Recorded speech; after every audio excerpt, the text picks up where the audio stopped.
जय श्री हरि। हेलो दोस्तों, आपका स्वागत है हमारे चैनल भक्ति कथा संग्रह में। आज हम आपके सामने प्रस्तुत करने जा रहे हैं श्रीमद् भगवत गीता के 7वें अध्याय का महात्म्य, जो इस प्रकार है।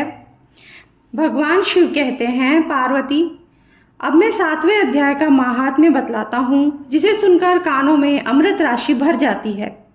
पाटलिपुत्र नामक एक दुर्गम नगर है, जिसका गोपुर बहुत ही ऊंचा है। उस नगर में शंखुकर्ण नामक एक ब्राह्मण रहता था। उसने वैश्य वृत्ति का आश्रय लेकर बहुत धन कमाया, किंतु ना तो कभी पितरों का तर्पण किया और ना देवताओं का पूजन ही किया। वह धनोपार्जन में तत्पर होकर राजाओं को ही भोज दिया करता था। एक समय की बात है, उस ब्राह्मण ने अपना चौथा विवाह करने के लिए पुत्रों और बंधुओं के साथ यात्रा की। मार्ग में आधी रात के समय जब वह सो रहा था, एक सर्प ने कहीं से आकर उसकी बाह में काट लिया। उसके काटते ही ऐसी अवस्था हो गई कि मणि, मंत्र और औषधि आदि से भी उसके शरीर की रक्षा असाध्य जान पड़ी। तत्पश्चात कुछ ही क्षणों में उसके प्राण पखेरु उड़ गए। फिर बहुत समय के बाद वह प्रेत सर्प योनि में उत्पन्न हुआ।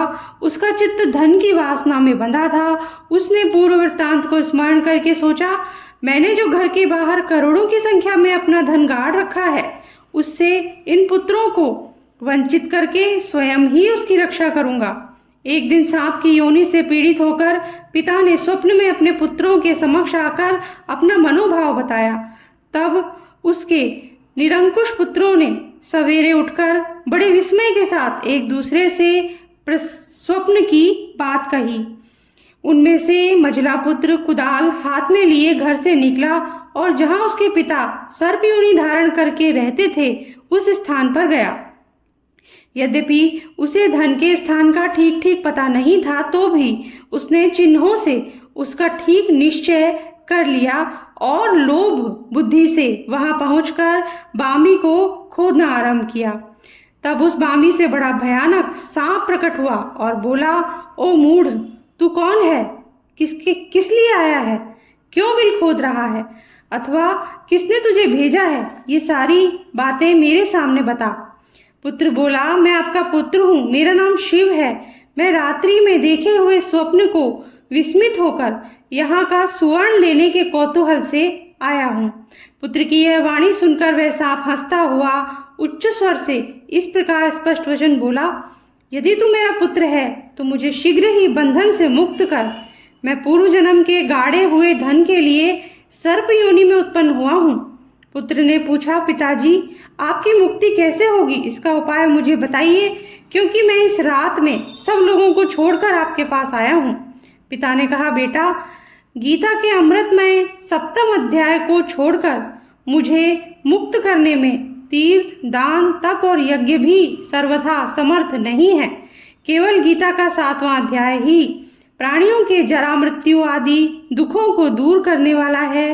पुत्र, मेरे श्राद्ध के दिन 7वें अध्याय का पाठ करने वाले ब्राह्मण को श्रद्धा पूर्वक भोजन कराओ। इससे निसंदेह मेरी मुक्ति हो जाएगी। वत्स, अपनी शक्ति के अनुसार पूर्ण श्रद्धा के साथ वेद विद्या में प्रवीण अन्य ब्राह्मणों को भी भोजन कराना। सर्प योनि में पड़े हुए पिता के ये वचन सुनकर सभी पुत्रों ने उसकी आज्ञा के अनुसार तथा उससे भी अधिक किया।